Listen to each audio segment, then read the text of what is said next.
Hi everyone, today we'll talk about how to fix or how to solve the problem of Threads app if we click on settings.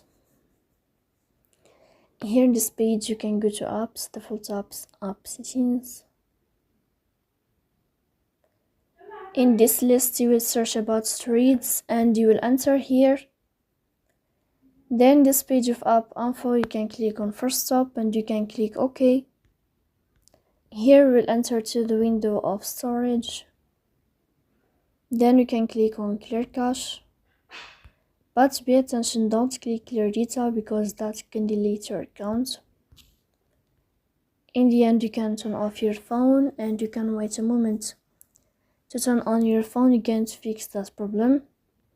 So please don't forget to support us, bell icon and subscribe. See you next time in another video and thank you for your attention and your watching.